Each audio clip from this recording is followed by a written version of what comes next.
to be snackable through bumper ads because human attention span is shrinking. And actually made it some top takeaways. I had interviews and I had people writing about this, and that was really cool too. It was one of the top 5 takeaways about curating content. Not just, marketing is more than just about buying media, it's also about the customer experience you deliver on your website and in-app. So yeah, that's what I do. Thanks, Carl. I go to agencies like here in London, working on improving mobile web experience for customers so that we delight customers and businesses win also. Also, I have passion for startups, so that's actually in Shoreditch, working with many VC-funded companies who are really agile and great to work with because they're open to ideas and they want their business to succeed. Can anyone tell me how short the human attention span is in present day? Spot on. Someone said 3 seconds. So back in 2000, human attention span was 12 seconds. Today, we have, on average, a 3 to 5 second attention span. So that means, from a mobile-first perspective, if you're loading your pages in 3, 4, 5, 6, 7 seconds, you're losing customers. They're bouncing from your website. We've shrank to less of a goldfish, our attention span. And for that reason, we have mobile-first indexing, which began in March. This has been rolling out, and this is not to be confused with the speed signal that's been integrated into SEO results. But it means that we crawl your mobile site first, right? So whatever content you have there, we're looking for structured, the snippet data, the metadata, because people have moved away from desktop, as we know, and more than 50% of the queries come through the Google search on mobile. So we're trying to create mobile first experiences and designing for that, and a lot of businesses have taken desktop and plonked that onto mobile, which is not a mobile first experience. Even redesigns, it's still not delivering on what mobile first means. So what does it mean then, if it's not mobile first? We need to think about the users, as Carl mentioned, and user experience. I mean, I'm a mobile UX specialist. What does that mean? It means that we're focused on not just the look and feel, but the usability of the website. So site speed and ease of use are time and time again the things that people tell us they care about the most. Usability is more UI, user interface. Can I actually do what I want to do? Whereas the look and feel is actually, was it a great website? Did I think it was a brilliant web, can I go back to that one again? I will. Like, I use a fingerprint to touch. Here's some brilliant links that I wanted to share for travel, retail, finance. Hopefully a lot of people in this room have that kind of business, and you can actually apply the best principles of design according to this. It takes you full funnel. Okay, if that's not enough, I love data, and I hope you do too, because if you can't measure, you cannot improve. And we've heard that so many times, but if you're not using the insights, so many people, oh yeah, I'm measuring, yeah, I'm reporting. What are you doing with the data? Are you actually using it? So this is a brilliant report designed by my colleague, Damla, in the MTT. We call it Damla Dash, because it's her dashboard. But there's an external link here. If you want to take a picture, you can use it. You plug in your GA data. It's amazing. And it looks at, from the first session, the interaction you have. Is it sticking? Is your traffic? You identify your problems. Is it staying compared to desktop? What's the bounce rate like? Are people engaging with my site? Or is my text too small? Is it less than 16 pixels? They have to pinch. You find out all of this. Are users not returning? Am I not offering a good mobile experience? And then right down to what everyone cares about, conversions. How well are they converting on mobile? And are they seeing your website on a flaky network connection? Can they access you offline? Because people expect that these days as well. So that's what the report looks like. It's very easy to kind of go through, looking at top landing pages, bounce rate, sessions as well. And I have a step-by-step guide here, which I won't go through. Very straightforward to use. Okay. We do design sprints at Google all the time. It's a new kind of concept from Google Ventures, and a lot of people have probably heard of it, but it's a new concept that we've scaled in our business. And that's really, this is taken from New York back in March, where I walked into the room and we were talking about conversion rate optimization, best practices. Focus on conversion rate on the checkout, specifically for retail. And we have many, guidelines, I guess, but the key for this is that you should be A/B testing these ideas and see, is it working for your business? But we've gathered all of that research and compiled that into the playbooks that I just shared with you as well. So what makes good user experience? Well, ask your customer. It seems basic, right? But how many of us are actually doing that? There are businesses out there that are actually paying people in Aer Lingus. If I'm in the airport today, they might come up to me and say, hey, here's a context. Would you mind just doing this? Can you have 300 euros to spend and go to Lanzarote? Can you do that? And it should be your target market. And find 5 people. That's what we say. It's one is not enough, right? But you eliminate the bottlenecks that way. And the design sprint is really, this is a great book by Jake Knapp. It's a way to kind of map, sketch, decide on what are the best ideas, but with dots, all on post-it notes, and then prototype. Test that prototype and see what you find. So that's the only way that we learn and improve. And this is Google's mantra: focus on the user, all else will follow. How many businesses are doing that out there? I'm going to show you now in a second. It's a hyper-connected world that we live in. We have attention spans that are shrinking. Everyone's on mobiles, everyone's on desktop, laptops, you can use tablets, whatever. And we know that this means that reach is not the problem, right? Everyone can reach. I can reach you with my mobile site, I can have a desktop site, whatever. But the problem that we do have is attention and engagement. That's where we're losing the battle, right? And the reason I say this is because we have more smartphones in this world than ever before, right? 3.5 billion smartphones. That's not a figure to kind of scoff at. And we spend more than 3 hours a day on a mobile. And the sessions that we do are usually short flurries or bursts of activity, 30-second bursts, on an average tapping a phone for 32 times per use. We know that we constantly check our phones. We all do this, 80 times on average. I think when Carl presented 3 years ago, it was around the 60 mark, right? Or 50 mark. It's gone up 30 times. And this is for both Android and iOS studies we've done. Brilliant YouTube link here from Luke Wroblewski. If you want to have a look, just Google conversions at Google, and you'll find an hour-long presentation on this. So 3.5 billion, cool. Tell me more. Where's that coming from? Smartphone penetration. We can see that, in the mature markets, UK, who I deal with, 70% nearly, Germany and US, it's all nearly a 70% mark. However, in the BRICS countries, you can see, like Brazil, India, China, all of these countries, you can see that there's so much headroom to grow. Only 22% in India. And there's a massive population there who are not connected yet. There's so much opportunity. And by 2023, we think there's going to be 5 billion active smartphones in this world. For Ireland, this is what smartphone penetration looks like, present day. We have about 74% of our market penetrate. So people actually have smartphone in their hands. And by 2023, again, a 5-year vision, we can see this surpassing 80%. Amazing, right? That's a huge amount of people in Ireland. That equates to nearly 4 million, by the way. 4 million people in Ireland. But what has that actually done to our user then? Because I talked about user experience. This is what it has done. Technology disrupts. Right? Technology disrupts. We know that consumer expectations have evolved completely. We know that they're now curious, so that means while I want to avoid the best, I want to avoid the worst, I also want to find the best toothbrush. Right? The smallest things matter, as well as the big ticket items, right? So, I might be looking for best engagement ring, worst engagement ring. I don't want to make a poor informed decision. So you're far more empowered now as a mobile user. We all know this. And then we're demanding. So we expect people, the website to recognize us. Or is it personal to me? Is it I suppose, clothes that I bought before, similar to what I like?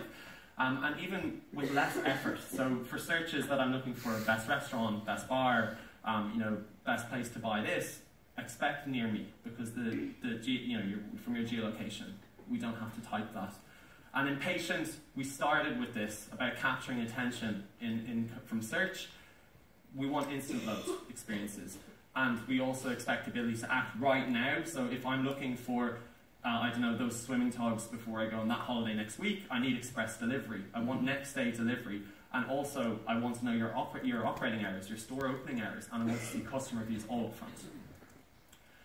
So it's flipped industries on its head. That's what it's done. Mobile has taken a traditional offline industry. If we look at media as well, it's gone the other way. And here's a mixture from US and UK, where we see that video, music, we don't buy CD-ROMs anymore. We stream music online. Video, we're consuming that online. And most of the time we're on mobile, so people look on desktop. Global time spent on the internet, you can see that surging. And less time watching TV. We're cord cutters. We're the Netflix generation. And then US, I suppose, households, and I could relate to this too, we don't have a landline phone anymore. mobiles are just growing, right? And also people buying tech and less apparel. Okay, so average time spent and the engagement is increasing. Both of those things. More smartphones, time spent and engagement. They're all increasing. And you can see this steadily throughout the years up to 2018 where it's over 3 hours, as I said now, on average. And you can see where it shrank, obviously desktop, and then we can see actually other connected devices increasing a little bit. It's the Internet of Things. And so that's a really interesting report to dig into with eMarketer. And this is from senior forecasting analysts. I would definitely recommend reviewing. So when technology around the world is changing, and more rapidly than ever, are our business adapting? Are we? I mean, we have calls and we talk about site speed and we talk about UX and we talk about technology, but sometimes, I talk to advertisers or agencies and they say, yeah, no, the client's not ready to build a website yet. They just want to keep it as it is. No, you can't. If you're looking to be successful tomorrow, it will give you an edge. You have to keep up. People are talking to their phones. They're researching in your store. You're losing business this way. If you're not adapting, you're not competing. And we can see when we look at assistants, we've moved from this age of instant into this age of assistants. So this is a definition, textbook definition, helping people to get things done, right? We all know what assistance means. From a digital marketing perspective, it means focusing on understanding what people want and helping them throughout that customer journey to succeed in what they want to do. Okay, and we all have heard of personal assistants, and we actually had a big announcement at I/O, but really, we've integrated this with a lot of our products. So, can anyone tell me what this is? Google Home. Google Home, right, but what do we call them in general? Smart speakers, or speaker bots, or there's all kinds of names, but really it's just smart, yeah, exactly. So we're actually connected to these systems where we're speaking to them, right? We're connected to more things than ever before. It's conversational. We're asking, what's the weather like? What's the time? Play some music for me. My own dad was amazing that he loves classical music, and it played him back, similar classical music songs from machine learning. It's not by coincidence, right? It's like when you go on Netflix, it knows what you would like to watch based on your previous watch history. Okay, so this is happening. I'm seeing more and more of this. We've probably all seen this in our own homes. So how are we engaging with it? People want to make Google do it. I took that picture myself in New York. They're advertising for it now. People in America are massively using this, and it's only going to grow that way. And at the I/O I mentioned, we made huge movements on this. So there's a link here which explains everything about actions on Google. And developers are actually only now getting to kind of look at this. And I've had more and more queries around the assistant and like how do I get a search strategy built around this? But definitely go to this link and look at how you can help build that future-proof your business with the assistant. And there's many, many things we can do, from booking tickets, of course, buying flowers, but even booking appointments. At this point, I just want to play a video. This is from Sundar Pichai at Google I/O. So let's go back to this example. Let's say you want to ask Google to make you a haircut appointment on Tuesday between 10 and noon. What happens is the Google Assistant makes the call seamlessly in the background for you. So what you're going to hear is the Google Assistant actually calling a real salon to schedule the appointment for you. Let's listen.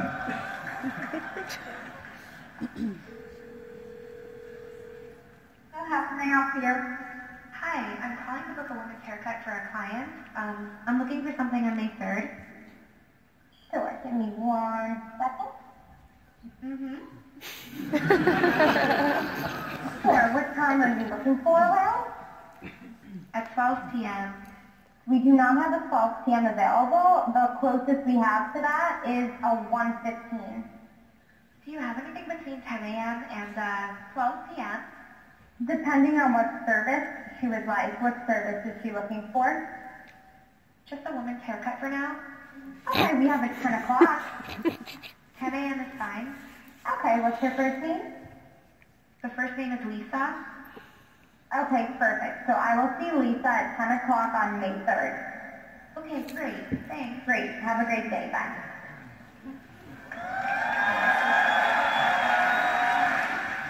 Right. I don't know about you, but that kind of spooked me a little.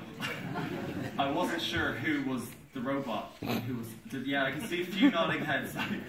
But I mean, that's a new thing, right? Where we call it Google Duplex, and that's something that people are looking to do. Is just do less, right? Make it easier for me. You know, I ordered those cinema tickets for my family. I had 4 kids. Would you like a family-friendly movie? Yes. Do you want 4 tickets? Yes. Buy it. Yes. Done. And that's what people are going to get towards once you have personal assistant and this strategy in place. Fortunately at Google, as I said, we've always had this mantra. It's been in our DNA. And you can see it from 2 products that obviously I feel very proud of, is working for this company, Search, instant experience there. Show me recipes for pancakes, and boom, you see images and content there, and it's less than 1 second. And we've innovated in that space with top carousels. Never before could you swipe between articles so you can engage more. And there's amazing things being quick through search. Being useful when you're using maps, when you're lost. Of course, this comes to mind. I'm looking for a sushi restaurant, but I can see star ratings, so like the customer reviews, how pricey it is, opening hours, fastest route. We bought, Waze, which is helping us with the traffic circulation. And now, more recently, which is the future, and making it a bit more personal, because we took feedback from our customer, is this type of integration. It's a fox, right? It's a bit funny, it's a bit friendly, it's warm, it's making it more human, and it's helping us to navigate. So integrating AR and your geolocation to help you navigate better. But it's fun, right? And it came from a concept of 2D designers that made it 3D, and expect to see that in the map experience very soon. And also we have Google Lens, which is changing the game as well. So have anyone ever done this where you're on a street and you walk and you don't know which way you're going, and you do this kind of thing where you're like... Me too. How annoying is that? I've done it myself, I feel really stupid. And so many other customers told us this too. But now you don't have to do that. You literally just show your phone at the building and it will show you that route, as you can see here. It will tell you what that building is. It will tell you what this poster is. It's amazing what Lens is going to be able to help us to do. But that's about making it helpful and assisting people. Okay then, so yeah, and we can see here, the lightest traffic routes I mentioned from acquiring Waze, and even skeleton screens here that make it appear like it's a fast experience. If anyone's heard of those skeleton screens. Okay, this is how many brands out there are making it helpful or useful for businesses. 1/3. So if I was to take just this 1/3 of the room, sorry guys, you're not helpful to anyone. I know you're all trying to do business, but there are only helpful people in this room, this column. It's scary, and we need to move, because customers feel like that. Where the hell am I? Like, I'm on this website and I just can't do what I want to do. It's frustrating me. I actually don't enjoy this experience. I'll never return. I'll probably tell my friend Carl, don't book through our link, just get their app. It's terrible, or whatever, And that's how word of mouth spreads like that. But we're not focused on users, so you need to put your user caps on and think about all of these different experiences, from general browsing to digital advertising to search, because those are all very different experiences, aren't they? A very different experience. General browsing, I'm just looking at recipes for food. I'm not looking to buy, just looking for information, But we have emerging expectations, that's for sure. 41% of us expect the experience to reflect what I like. Like I said, personalising it. Is this clothing that I might like? I bought these trousers before. I bought this jacket. Is this something I might buy? And then we also want to be personally recognised. So Booking.com, if anyone uses it. Hello, Connor. Here are other holidays I have for you. I mean, that's nice. It's not creepy. I don't want that. And there is this privacy paradox where, of course, there's a dispute on what's personal and where's the line. But we do have more emerging expectations about online experiences. We reflect to show what we bought, 33%. So that's 1/3 of users. Plus 31% want messages to be based on where they are and what they're doing. And this is all research from our research manager in London, by the way. This is all from that market, but a lot of it would be applicable to Ireland, of course. People navigate away. That happens all the time if it's terrible on the website. Just leave it, I'm done. So there's too many hoops, can't do what I'm trying to do. And from digital marketing, that's a very old stat that I did not want to bring up today because it's double-click research, but many people have heard 53% of traffic bounce after 3 seconds. But those are established. This is happening right now. this is not what we can compromise on. These are a prerequisite. Users expect the content to appear at the right time. They also want their brands to be easy to find, so 64%, that's a big proportion. And plus the very last one, which I think you should not ignore, is 70% of users expect to get things done in as few steps as possible. Think back to the assistant. How easy is it to do with a personal assistant? That's what the hierarchy of needs looks like in our mobile world at the moment. In this age of instant, you need to be quick. If your site's not delivering less than 1 second load time, right, let's not move to make it easy then. If we're trying to make it easy, few steps as possible. Look at the user interface. Favorite products, easy to find. Are you serving content relevant to me? And then the very last part, which you're optimizing the mobile experience for, removing friction, is predicting what you might like and also recognizing what you bought before serving that in the moment content. Okay. Consumer experiences are happening every second, every day, one step at a time. And the table stakes are very high because if we don't deliver on those, as I said, we move away. And 62% of people believe that that is, a negative experience. I'm less likely. I'm just not going to buy from that website. Or in the future, that could be your one chance. First-time user acquisition, and it's gone. And we know that in terms of stress, cognitive load time is actually higher, as you can see here, than watching a horror movie based on this research we have from Ericsson. So, I'm not a fan of horror movies personally, but it is an emotional experience. But people actually say it's more than waiting in line in a queue. It's right up there with solving a maths problem for anyone who's not very good at maths. Okay, but conversion rates, which is what you care about, they flatline after 3 to 5 seconds. You can see there, we literally just drop off the cliff. Conversion rates drop every second of load time that's increased. I've done enough talking about, I suppose, the load time, user experience. Carl mentioned the site speed signal in July, and this is a very good moment to pause then, because it's now June 1st. That's 1 month away. And I've been talking about this for a while now with a lot of my advertisers, and GDPR was obviously one thing, and then it's now scrambling for this. So what does this mean? This is from TechCrunch in January, telling people we will be demoting slow landing pages. We've been going on about it time and time again, but this is for SEO results. And there's this new bar for mobile experiences. Think of FIRE. That's the acronym FIRE. So fast, integrated, or intuitive, and reliable and engaging. So that's what the design we're looking for mobile. And there's a really great resource here as well for developers who are interested in how do you deliver on fast, because there's just so many people talking about speed. I'm going to make it very simple for you. Here are many tools that I use every day. On the bottom here with Speed Scorecard, which was mentioned at the Mobile World Congress in February, and Impact Calculator, they're brilliant marketing tools to understand speed, right? The bottom two. For developers, obviously Chrome Developer Tools, webpagetest.org, and Lighthouse Audit, which is in Chrome Dev, is brilliant for optimizing sites. Okay, I'm going to show you why. Questions, like people are always asking me, what do I use? What's the best metric? How do I do it? Here's a great link that kind of makes sense for you. Of course, I don't have time to go through everyone in great depth today, but this should break it down for you about what tools should you use according to each situation. Because you can simulate environments, but real user data is obviously important as well. Speed Scorecard I mentioned, which is amazing, where you plug in your brand and see how you compare against others. I recommend you do this. It's basically you can toggle for Ireland, of course, 4G, 3G, and see where you stack up, right? How am I doing against that competition? And if that's not enough to convince your owner, what about revenue?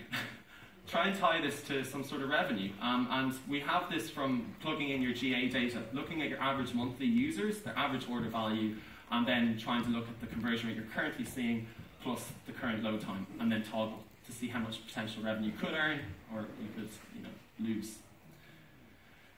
So webpagetest.org, for anyone that hasn't heard of it, is what I'd recommend for your developers after today. And you simulate the tests on a fast 3G connection, as you can see done here, and run 3 tests and simulate this or emulate it on a mobile web browser.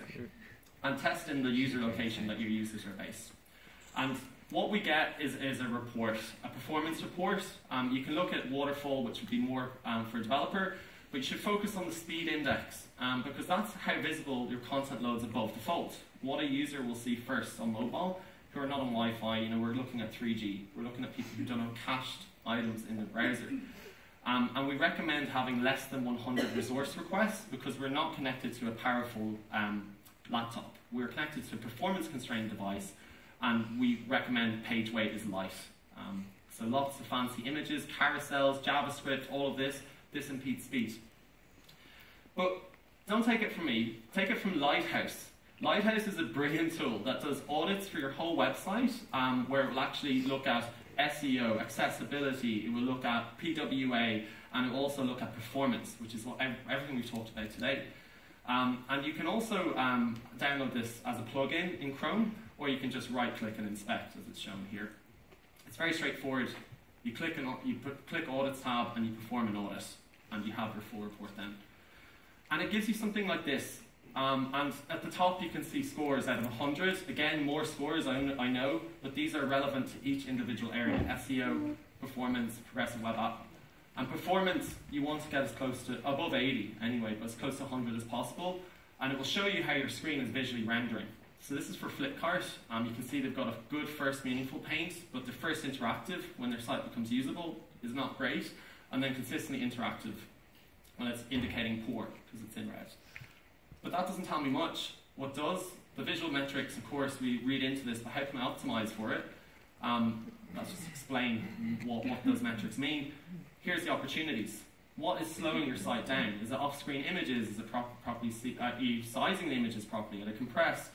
Usually JavaScript and CSS comes up all the time. But this is just from that report, so I recommend you do it. It toggles for fast 3G as well. You need to be lightning quick, and here's how you do it. A speed checklist. My colleague, who's a developer, we work with clients every day, and we assess the waterfall through WebPay Test.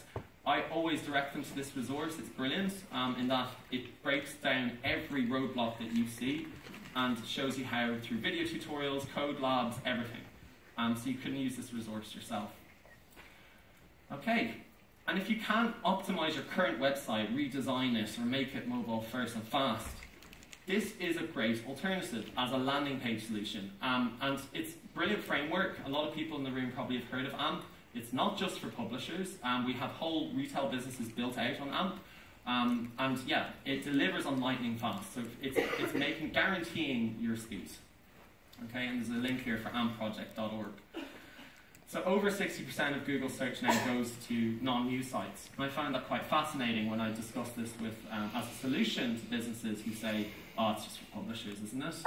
No, that was 3 or 4 years ago when we just, as an open source project, 2015, where we said, look, this will work for publishers, but now eBay have 150 million AMP live pages. Zalando are using it for their business, and Eventbrite for selling tickets. And when we look at AMP, the best-in-class example, I would say AliExpress is one brilliant one, where it leverages components instead of JavaScript, which is the usual way of coding.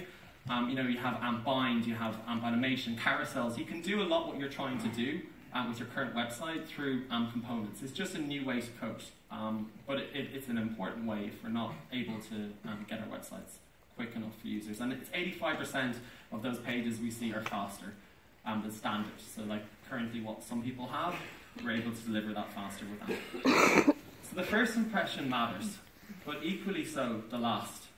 So what do I mean by that? The checkout is your last opportunity if you're a retailer to say, yeah, come back and buy.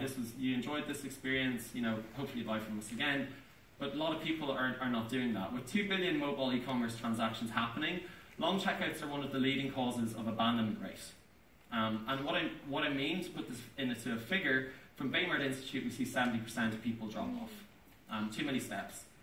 We've probably all been there ourselves. I'd say a lot of people in this room have left stuff that they just couldn't do on mobile, where 40% of users do want to convert through mobile. It's just that the speed, the UX is just not there. And that's why, right? To me, I see 1, 2, 3, I have 6 screen loads. That's so 6 screen loads, about 20 fields there. A lot of work, right? It's just a lot of work, and I don't know about you, but I make mistakes on mobile a lot of the time. It's not very easy sometimes the way these websites are designed, and that's not going to check out those shoes. So that takes over 3 minutes, sometimes 5 minutes, sometimes longer. 120 taps. Right? It seems like a long time to me on mobile. Whereas You know, I'm talking about a fingerprint. That's how some businesses are offering. You know, just three taps, 30 seconds. And we should be making checkout seamless. So by that I mean having a progress bar at the top, showing steps 1, 2, 3, 4, as you can see over Petco, that I'm motivated to complete what I came to do. Eliminating the necessary fields. Why do we have first and last name? Like, we can merge those. Or taking less taps for the users in terms of Chrome autofill. Like, are you leveraging that? Or do I have to swap between numerical and alphabetical when I'm on the mobile? So these are all basic things. You'd be surprised the amount of businesses that are not looking at that, right? So I recommend reviewing.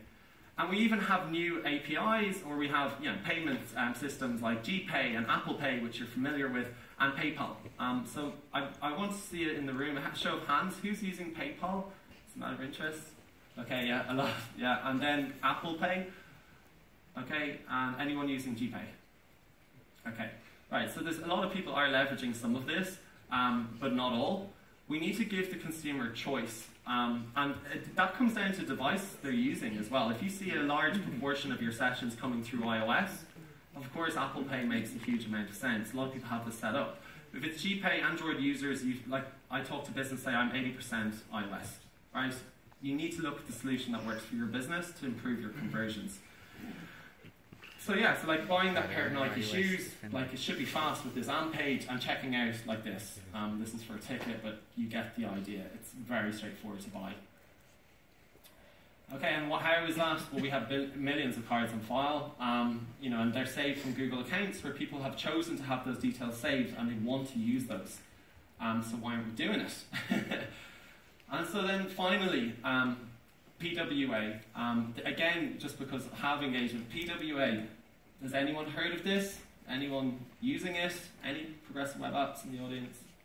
Any apps in the audience? Native mobile apps, just applications, a few. Some people are scared to show their hands. Okay, so progressive web app is the future. If you haven't heard of it, if I go back to Lighthouse, what I was talking about earlier, this is how you can check, are you developing a progressive web app performance? And I think it's a brilliant way because I talked about reach of mobile as opposed to apps. And I'm going to go into that now in a second, why I believe, and there's a constant debate about this with all kind of web developers in the community. So speed, it delivers on speed. This is actually one of my clients from a year ago, as you can see, dating back June 2017, published in Think with Google, where they reduced their speeds and the page weight, everything, by 3 times. I think it went from 9 seconds down to 3, which isn't bad, considering I was hoping they'd be less than 5. And we also saw conversion rates lift, we saw user engagement lift, and it was brilliant for their business. They were thinking of future-proofing their business. Now, why did they do that? Well, a lot of mobile sessions were coming through a lot of users were coming through mobile. Their sessions, their first-time users were coming through mobile, not their loyal users, which everyone has in their app. And 13% of people